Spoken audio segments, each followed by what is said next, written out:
Welcome to this Food is Wasted video. My name is Chris King and today I'll be interviewing Emilie and Deepak from Oddbox, a London-based fruit and veg box scheme that takes wonky and surplus food from farmers and other producers, so food that would otherwise have gone to waste, buys it off them at a fair price and then sells it on to their membership in the form of weekly or fortnightly boxes with seasonal fruit and veg at a reasonable price.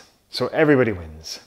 In this interview, we discuss how they started off, the challenges that they experienced, what they've witnessed, and their thoughts on how we can create a more egalitarian and sustainable food system. It was a very interesting chat that we had. They have lots of insight, having been exposed to so much and learned so much over the past 2 years since setting up Oddbox. So please do enjoy the interview. Please share it with everybody and anybody who you feel might be interested in it. And be sure to visit their website at oddbox.co.uk. And if you'd like to learn more about the issue of food waste and see and hear more organisations and individuals that are working to try and reduce the amount of edible food needlessly going to waste, then visit the Food is Wasted website at foodiswasted.com. Enjoy. So I'm Emilie and that's Deepak, and we're co-founders of Oddbox. So Oddbox is London's first wonky veg subscription scheme. And so we basically source misshapen and surplus fruits and vegetables directly from farms and bring them straight to consumers through a veg box or a fruit box for offices. And because we're able to source some of the produce for cheaper, then we're able to sell our boxes for cheaper. So it's kind of a win-win situation. The growers are able to sell produce that they were not able to sell in the past. And in addition, consumers are able to get perfectly delicious produce for cheaper than what they would pay for a normal veg box. Yeah, so my name is Deepak and I'm the co-founder of Oddbox along with Emilie.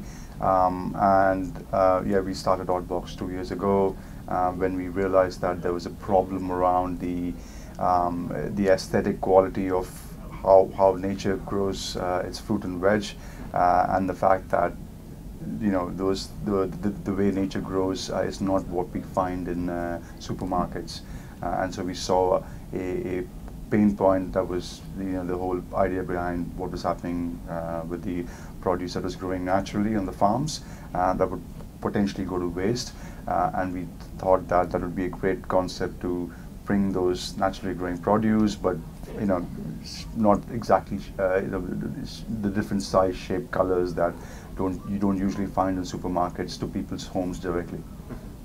And what kind of research did you do ahead of time to kind of find out if there was actually any sort of desire to engage with such a thing? Yeah, so basically when we started, so initially we did quite a lot of kind of research looking at what was happening in the industry and the food supply chain, why there was so much waste, and that's when we kind of realized that initially it was kind of EU standards in terms of the EU trying to make sure that produce were good quality, which implemented kind of criteria in terms of size, shape, color. But these regulations got lifted several years ago, but supermarkets kind of continued using similar regulations, saying that consumers in fact demanded this level of kind of cosmetic perfection. So that's And then what we did is that, so I went to several pack houses, so a pack house of a huge kind of supermarket supplier, and there they took me through the whole process. And in fact, that was an organic pack house where you would expect that because it's organic, there's a lot less waste, but it's not the case at all. So it was a carrot assembly line, and you would see all of the carrots coming through the line, and there were different checks. So they had like photo checks, camera checks to check the internal damage. Then there would be kind of some manual checks. Then there would be checks in terms of size, in terms of kind of any cuts, and anything which didn't fit the criteria would fall into a skip. And so lots of perfectly good carrots which had small cuts, which were shorter, which were fatter, would end up in the skip, along with things which were not good quality and which had got kind of damage or mold. So everything, irrespective of whether it was good to eat or not, ended up in the skip and would go for animal feed or would just go to landfill. And what they said is that it was around 30% of all their production which would end up in the skip, when in fact I could see that the majority of that I would be very happy to eat it. And then Deepak then went to visit an apple grower. So this was an apple orchard in Kent, and again they were talking to me about, again 20 to 40% of the apples that were too small. They had frost damage, or because of early, sometimes hail.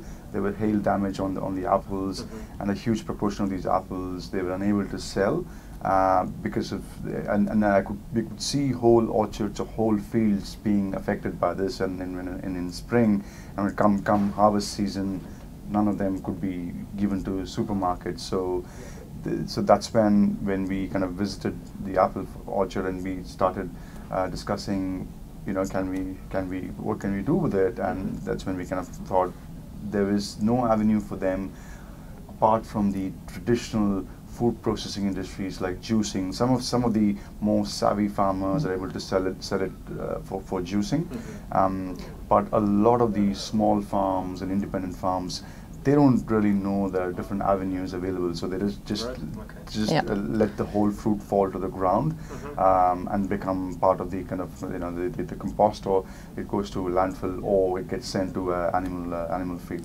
And in addition, the juicing industry or the processing industry will not pay sometimes a price which makes it worth harvesting or kind of segregating this produce.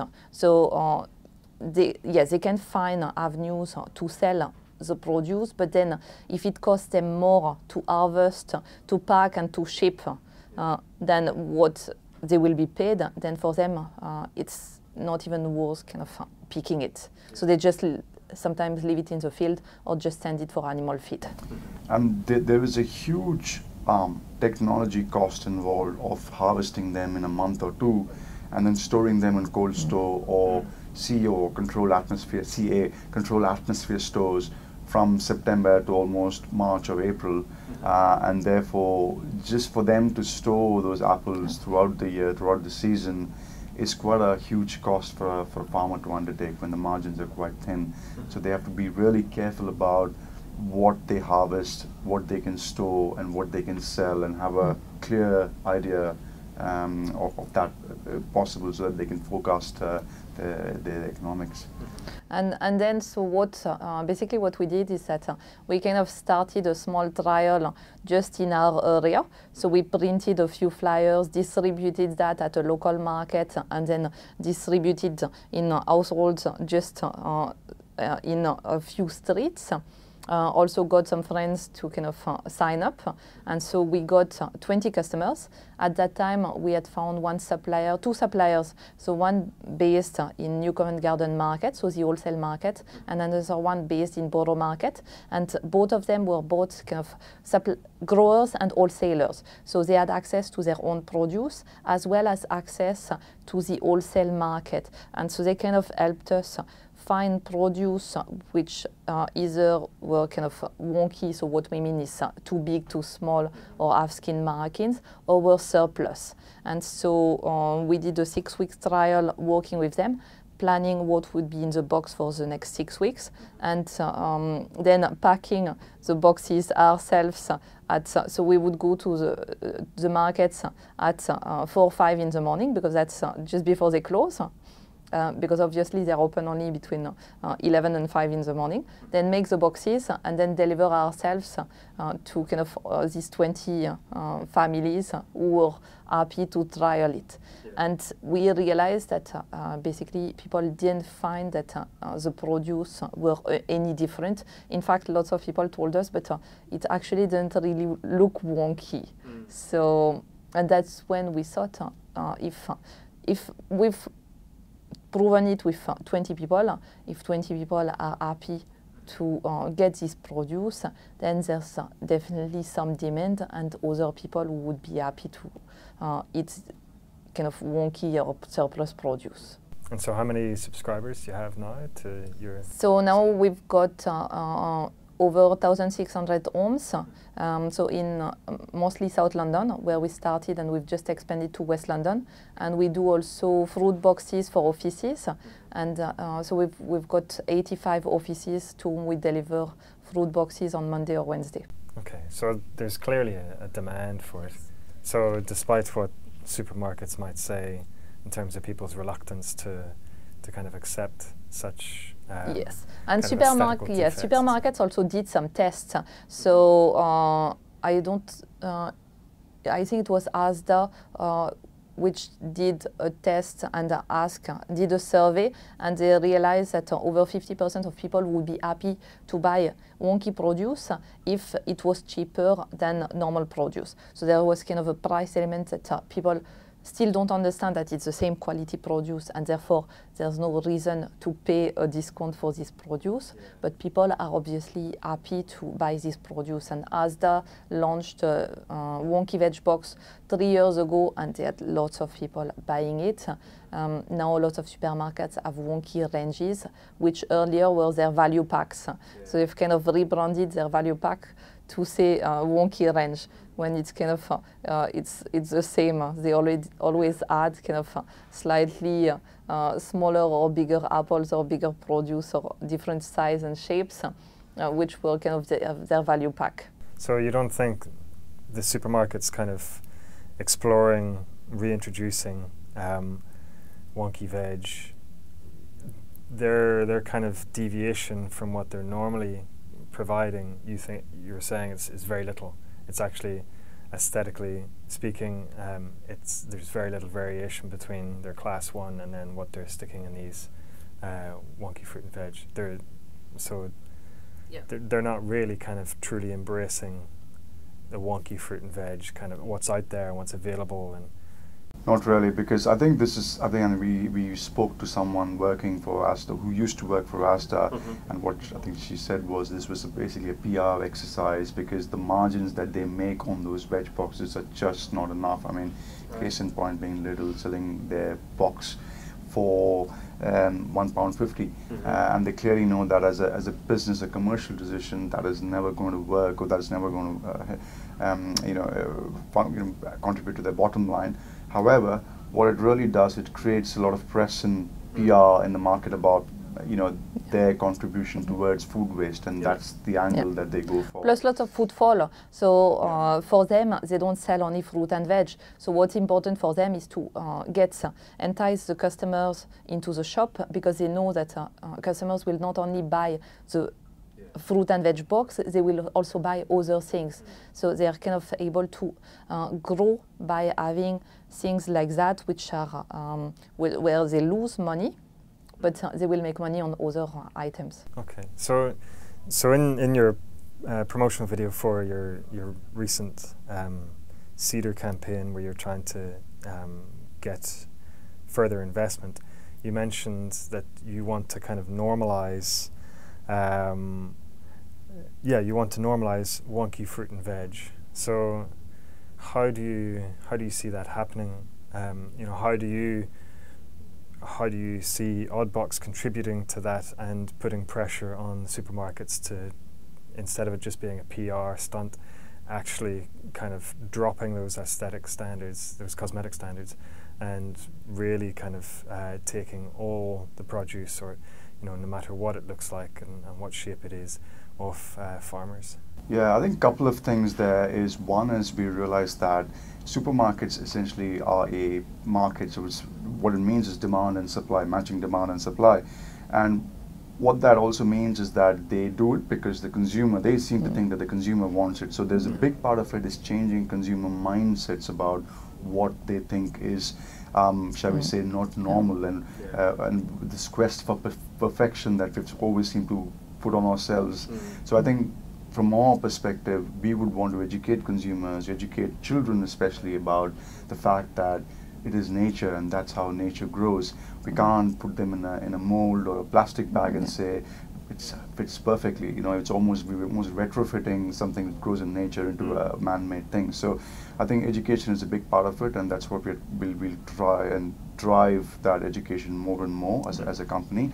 And second, by the very virtue of the fact that we are successful as a company, and we're able to work with more and more farms, helping them reduce their almost being timely, rescue of these fruit and veg, obviously because there's a big time element involved in fresh produce. I think supermarkets will start realizing that there's actually, these guys are actually selling the produce, and by virtue of that, why should we not take more of that produce and make it sell it in our kind of stores. Now the third thing as well is, and going back to a point I was making earlier, a lot of this wastage happens because of practical efficiencies that have been put in place, like packaging, or things go on crates and on the line and things like that. So in fact, there is no space for things out of the norm. And I think by virtue of reducing packaging and selling things more in a natural form, like you see in local farmers markets, for example, I think supermarkets will drive that, or overall there'll be industry-wide movement towards, let's take produce as it comes, but let's avoid all these inefficiencies we've put in place. It might be inefficient in the shorter run, but in the longer run, it's good for the environment. Yeah, and see, for example, cucumbers. So they are all straight in the supermarket, and that's because in terms of clean, they are all clean wrapped, and the clean wrapping machine only is able to take straight cucumbers. So, that's just kind of the fact that the machine has a specific requirement in terms of kind of the fact that it needs to be straight and it needs to be a specific size, which drives the fact that then the produce that they take has to be straight. But then if they don't put clean film on the cucumbers, then they can take any shape cucumbers. So what we get in our boxes are all the curly cucumbers. And one advantage that we have as well, being kind of a direct-to-consumer business, is the fact that we can talk directly to our customers very easily. And so every week we put a letter in our box which explains where the produce comes from, why it's in the box, what's been happening, so whether it's kind of a size issue, whether it's a surplus issue. Plus, we can explain, for example, right now there's issues in terms of with the weather, it's impacting crops a lot. So there are things that we can give insight to our consumers about what's happening in the fresh produce industry and what are some of the issues that growers are facing. So we're able to provide that education that supermarkets are not necessarily able to provide. Okay, great. And in terms of the benefit of a farmer engaging with Oddbox, so obviously you've mentioned that those farmers that for whom it is economically viable to send it off for juicing or whatever, to harvest it and then transport it and send it for juicing, they're probably already catered for and they're doing okay. But what are you offering farmers? Are you offering something, or even competing with those secondary markets? Which you have to. What price are you giving? How are you kind of what's the pricing model for accessing the wonky fruit and veg direct from farmers? Yes, so we're kind of positioning ourselves between what the supermarkets can offer and what the juicing industry or what animal feed can offer.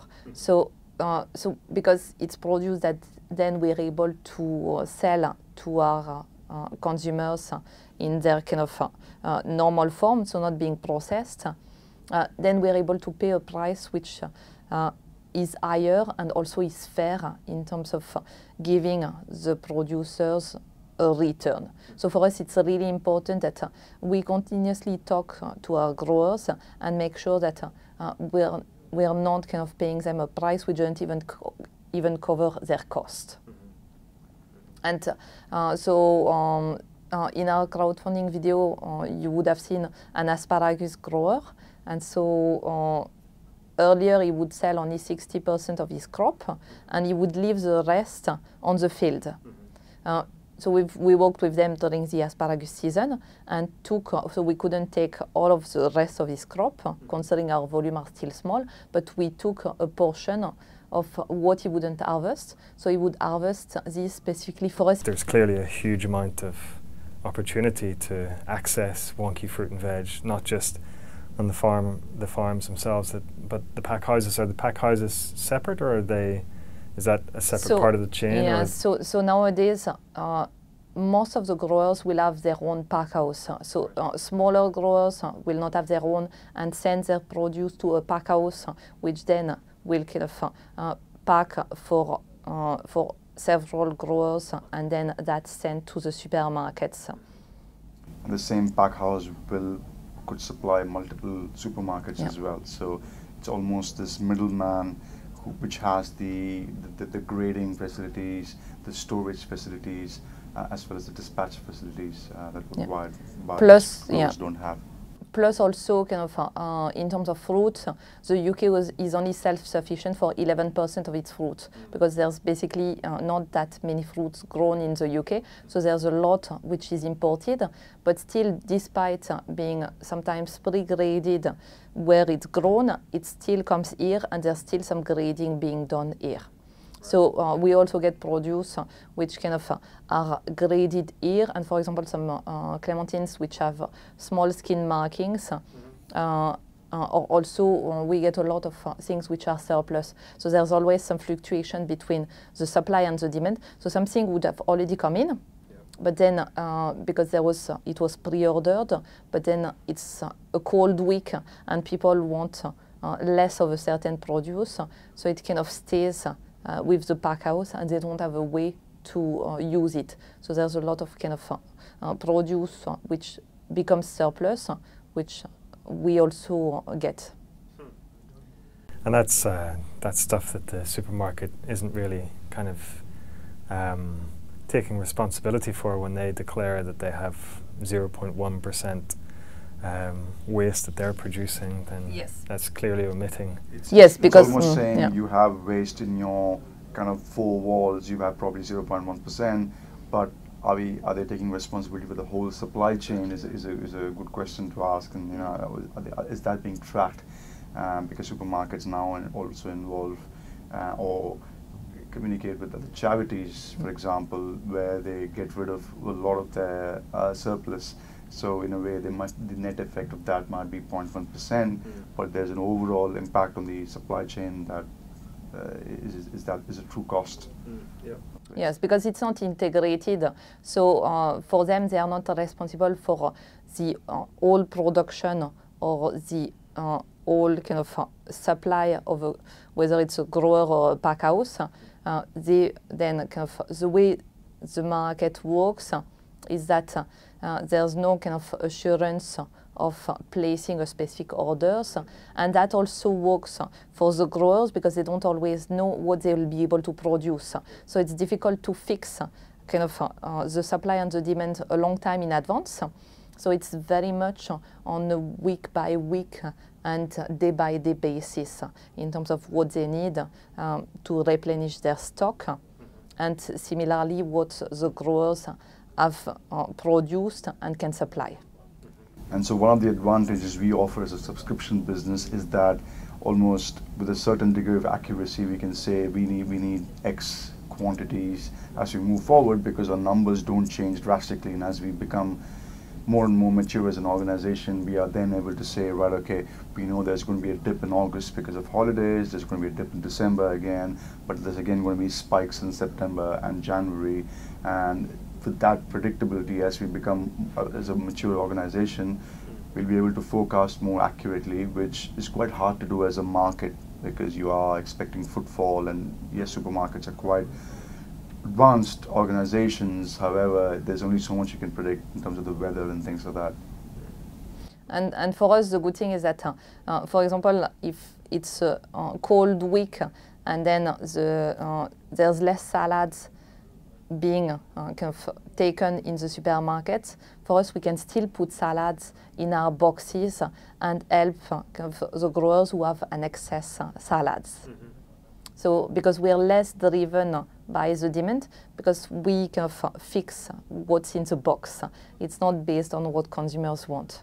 So there's an element of flexibility where people can specify if they don't want something, but apart from that, it's kind of us deciding what goes in the box based on what's in season. Okay, yep. So you're educating people as well in terms of availability and seasonality, trying to kind of get people to embrace that once again and understand that there isn't this abundance all year round, or yes. You know, it has a consequence because it has to be sourced elsewhere. Yes. Plus, also in terms of kind of quality and taste, it's always better when you eat things seasonally. So strawberries in December will definitely not have the same taste as strawberries in the summer. So we kind of don't put strawberries in our boxes in the winter. So in the winter, it's a bit more of a boring box with apple, pears, and citrus than in the summer months. Yeah, and lots of root vegetables. But yes. then you know, it's necessary. It forces people to kind of educate themselves in terms of how to use that and how to cook for that. So it's all to everybody's benefit.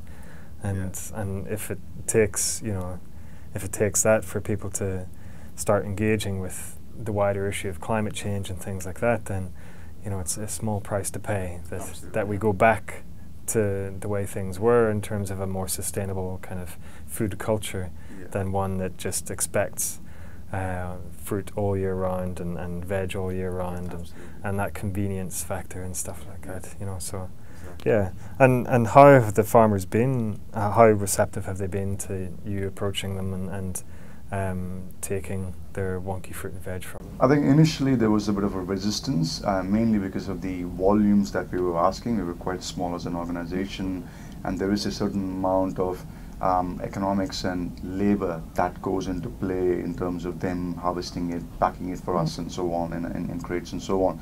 But as we've become bigger and bigger, and we're able to command more quantities of fresh produce, then they're much more receptive now. Before, we would call them and they would say, you know, we won't work with you unless you reach a certain kind of quantity or volume. Right. And now we have farmers contacting us and saying, right, can you help me, you know, sell some of these, because I'm not able to sell that for whatever, you know, for whatever reason, or because it's surplus. So I think the dynamic is shifting more and more, where farmers are actually seeing these are guys not just there just to, you know, take a few here and there for a local market. This is consistent, you know, in terms of the demand. It's consistent demand. We're able to forecast it quite accurately. So the dynamic has shifted now. Yeah. Plus there's a bit of a stigma in terms of suppliers accepting that they are creating waste. So when we would call them and say, how much do you kind of produce of wonky? How much do you waste? So sometimes we've had suppliers saying, no, I don't have any waste. So everything I produce, I'm able to sell, which definitely doesn't happen anywhere, because it's not feasible. There will always be an amount of waste, however efficient they can be. But then it's not something that they necessarily wanted to acknowledge to a third party. And now that the issue of food waste is kind of a lot more well known, and there's a lot kind of more discussion and communication about it, the whole sector is also more open to kind of acknowledging that, yes, there's waste. So do you think that reluctance to kind of acknowledge it was out of embarrassment or out of just that pervasiveness of this perception that had no value, that that the only produce that had value was the aesthetically perfect? Yes, I think it's a bit of both. So I think it was also kind of because we were small, they didn't see much kind of interest or potential to work with us. Now that we've grown, and now that there's a lot more talk about wonky veg and wonky veg ranges in the press, and that the supermarkets are also kind of doing wonky veg ranges, they see that there's potential and there's customer demand for wonky produce. But there's also I think a fear that we don't want to expose ourselves to say we've generated so much waste, and sometimes that can have a kind of a larger ramification in the sense that if supermarkets are tracking, they want to, if they have to report on waste, and they are under pressure to report on food waste that they generate, not just in their kind of market kind of four walls, but also their suppliers, then there is a bit of an afraid of the fear of kind of kickback from the supermarkets who said, you guys said you had only just 0.1% of waste, but now you're saying there's more than that, and you're selling it to, let's say, Oddbox. So there's a fear of reprisal there that probably prevents some companies to kind of accept that they have some amount of waste. But you're hopeful though that there is a change in perception and acknowledgement that something has to be done. Yeah, exactly. Yeah, 100%. There is I think there's awareness as well. I think people just didn't realize that beyond the traditional food processing industries and juicing industries, there was an avenue. Now they know there is an avenue, and now they see that, okay, there is a market available, that people are willing to buy that, and therefore they see that as an economic benefit as well to them. So certainly something that, Plus, yes, now we work with over 30 different suppliers, and the fresh produce kind of industry is kind of, people know each other in the industry, so there's lots of kind of some of our suppliers who've referred us to other suppliers who they work with. So it's been kind of a bit of word of mouth, which has helped us. Yeah, and you mentioned in your video on your Cedar campaign again that online grocery sales are meant to go up by 54% by 2022. I was just wondering how much of that is captured, or how much currently, and how much is it perceived to be captured in the future by bricks and mortar supermarkets? Are they still dominating the online kind of world of grocery shopping? Yes, I think they are still, but I think people like Ocado, Amazon Fresh, kind of Farm Drop are coming in. So there's lots of new players who are coming in. But for example, Morrison now has a partnership with Amazon Fresh. So there's kind of partnership between traditional supermarkets and more innovative solutions. But definitely we see that for us, we see that we've got a place there. So the market is growing. People want more convenience. People want things delivered to their door. So we're not actually kind of cannibalizing anybody's kind of market. There's a place for all of us to grow within that market. Right. And in terms of veg box, or the box schemes, what is the growth there? Is there a significant growth? Yes, there's been. We don't know exactly in terms of veg boxes, but the subscription business has grown 1,000% over the past few years. So there's now subscription boxes for everything, from kind of Birchbox, jewelry, snacks. So you can razors, so that you can get everything delivered through a subscription box. But even with the whole new segment created by recipe boxes, that's a whole new segment where they've just taken that, created that market, and they've grown so rapidly that people are changing, again, it's a mindset shift from going to a usual supermarket where you would get everything to a bit more of, let me customize my groceries, let me customize, my videos, let me customize, let me go get it from multiple channels, but it's more what's available, and there's a wider choice available, still with the added convenience angle. I mean, that's always going to be key in the UK especially. Yeah, exactly. But supermarkets, people are willing to think beyond supermarkets, where yes, it's still convenient to go to one store and purchase everything under one roof, but if I could get everything delivered from different places and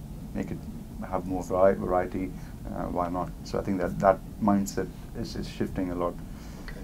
But in terms of, because the whole kind of recipe box is still feeding that desire for convenience and lack of any sort of thought as to what you're going to do. So which is kind of a contrast to what you're offering, which is going back to seasonality and taking away that kind of individual kind of bespoke consumption of food. It's about saying, here we go, this is what nature has provided us at this on this month.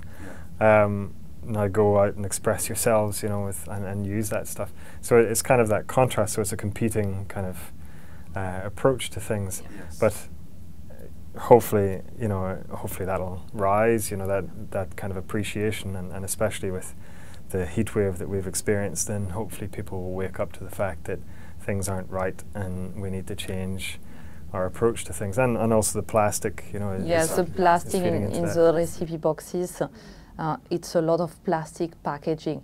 What we try to do is use as little plastic as we can. So when we put carrots, potatoes, apples, there's no reason to put them in plastic, so we just put them loose in the box.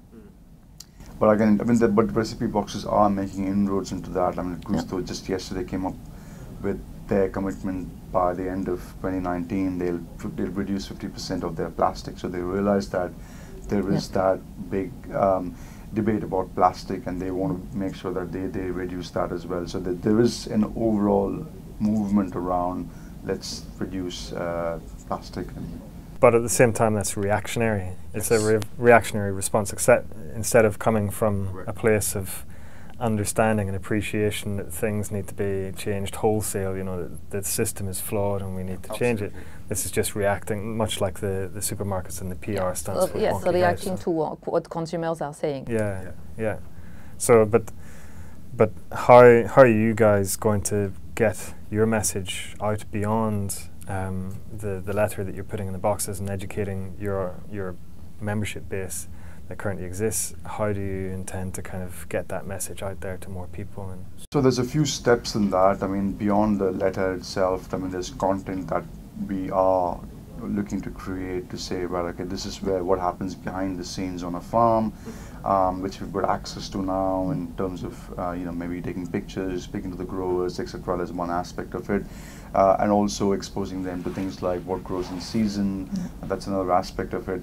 The other thing is, a lot of people, once they have produce, it's about educating them and saying, how do you store produce? And I know everybody talks about it, but I think if we become the de facto kind of standard of this is how you prolong the life of produce, again, educating them with content and blogs, that's a second step in our kind of journey, is evolutionary step.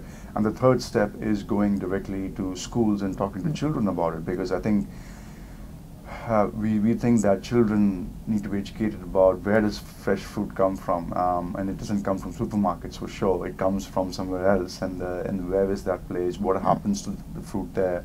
And educating from almost that grassroots level, it's a much stronger education than telling someone who's been buying from supermarkets for the last 40 years and telling them change your habits and do something else. Whereas if their kind of children come up and say, did you know that this is where it comes from and this is what happens on a farm, suddenly parents especially are bound to take more serious note of that as a change, saying, oh, it's interesting, and maybe we should go back to the old ways of buying mindfully is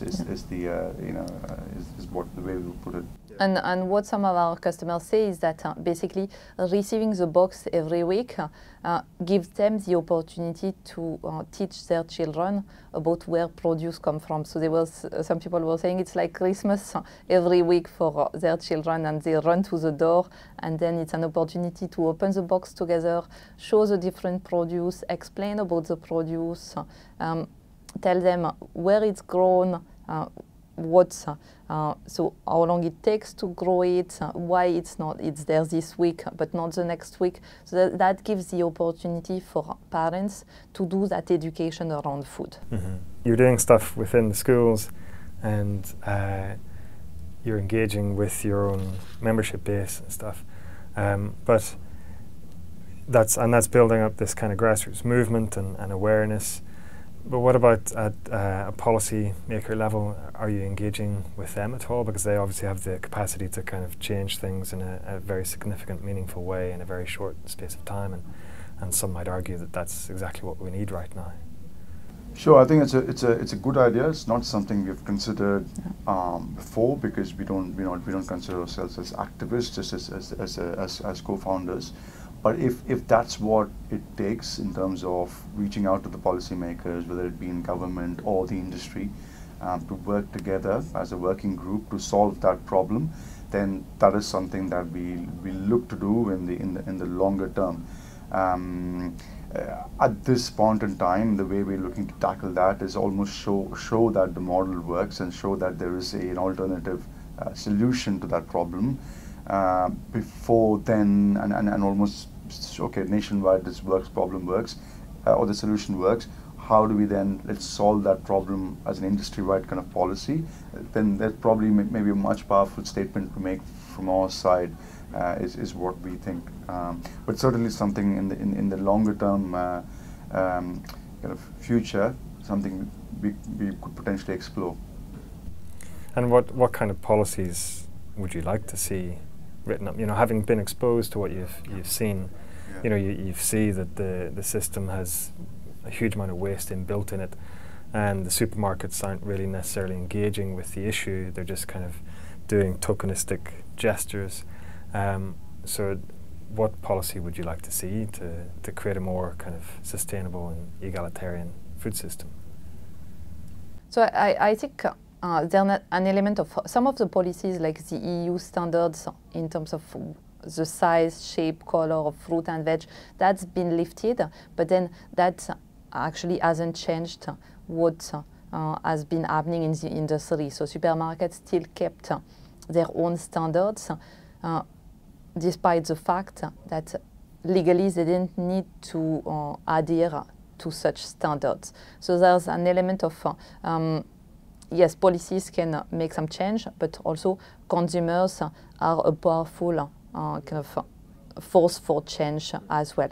But in terms of policies, I think right now the supermarkets are not necessarily responsible enough for what's happening downstream in the industry, and they are saying, some supermarkets are saying that they are taking the whole crop, but we don't really understand how they can say that they are taking the whole crop when we work with some suppliers who supply the same supermarket, and the suppliers are telling us, no, we are not selling our whole crop. So the whole industry has to work together to kind of find solutions and look at innovative ways of solving the problem of food waste. There will always be an element of variation between supply and demand, and the fact that we can't store fruit and veg makes it difficult to completely solve the issue of food waste. But there's definitely things that supermarkets can do to promote local produce, to not respond necessarily to always what consumers want. And you can see it when you go to mainland Europe, that you don't see the same produce on the shelf all the time. So there's different ways different countries approach the issue.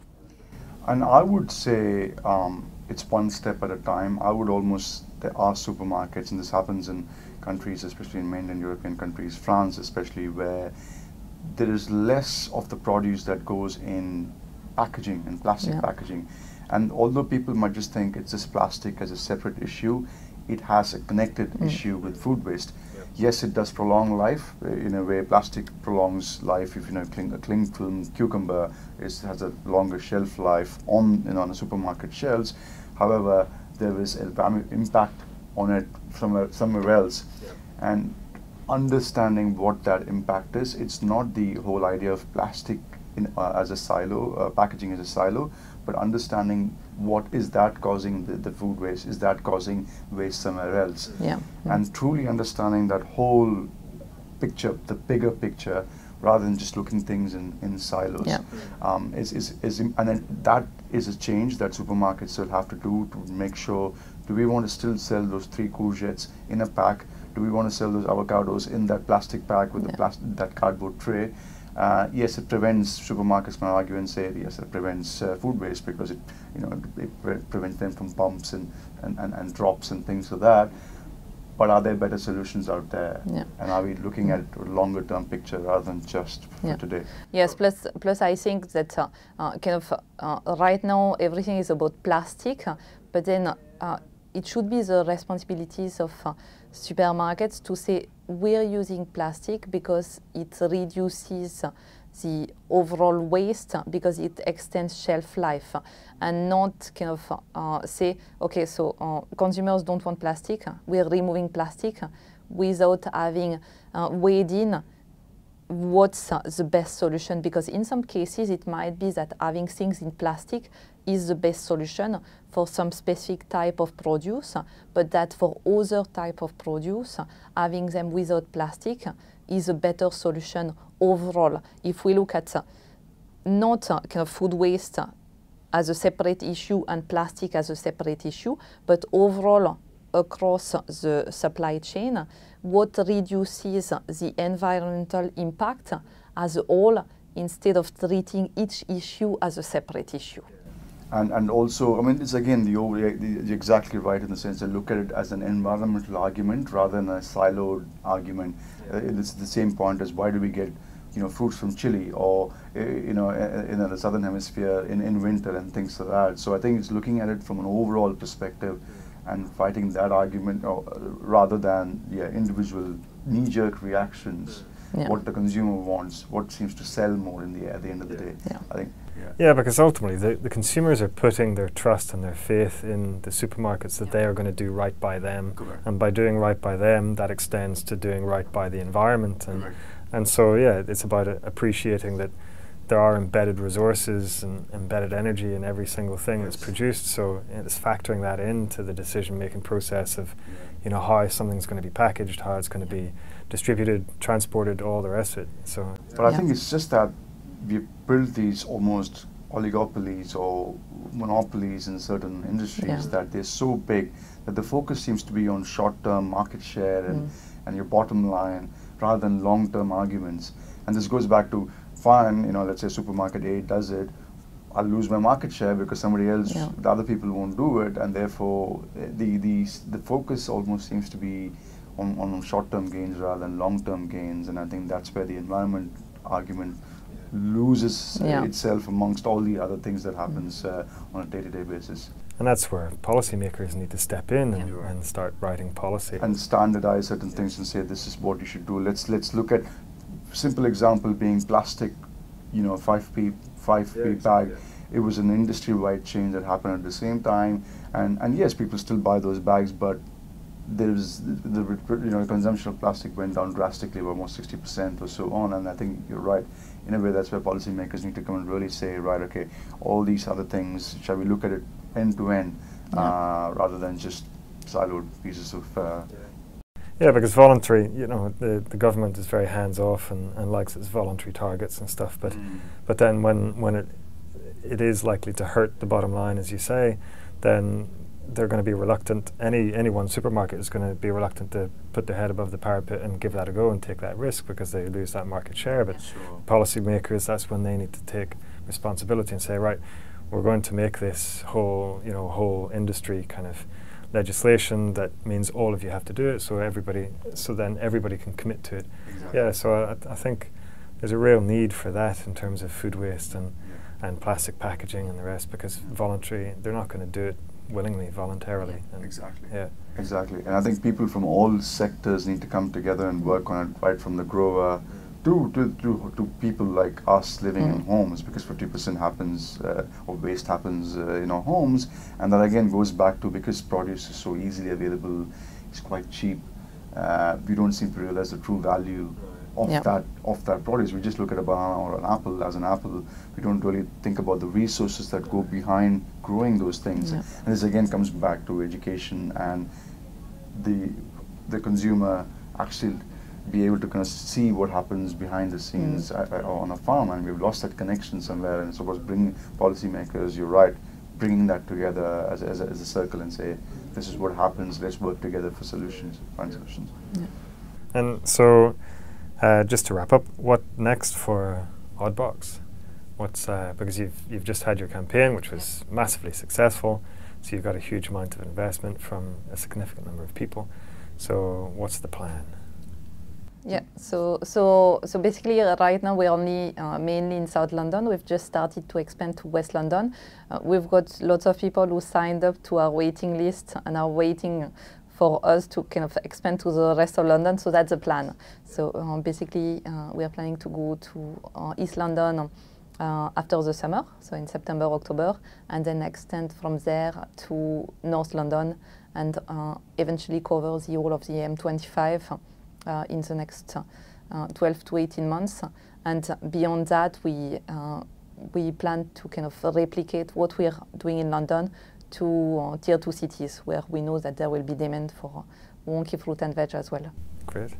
Okay. And where can people find out about you and get their name on that waiting list? So they can just sign up on our website, so oddbox.co.uk. They can check if we're available in their area, and if not, they can just join the waiting list and be on our mailing list so that they receive news and updates about Oddbox, and we'll inform people when we expand to their area. Great. Okay. Well, thank you very much for your time. Thanks a lot, Chris. Thank you for watching the video. I hope you enjoyed the interview with Emilie and Deepak. Once again, you can go and visit their website at oddbox.co.uk. And if you'd like to learn more about food waste and all the different organizations that I've documented over the past few years, then visit foodiswasted.com. And if you'd like to be featured on the website, then please do get in touch. Just email me at chris@foodiswasted.com and hopefully we can sort something out. Please do subscribe to the channel. Details of organizations, reports and stuff that we mentioned are in the show notes below. And yeah, please share this video and any work that you come across on the Food is Wasted website with as many people as possible. Thank you once again for watching, and until next time, take care.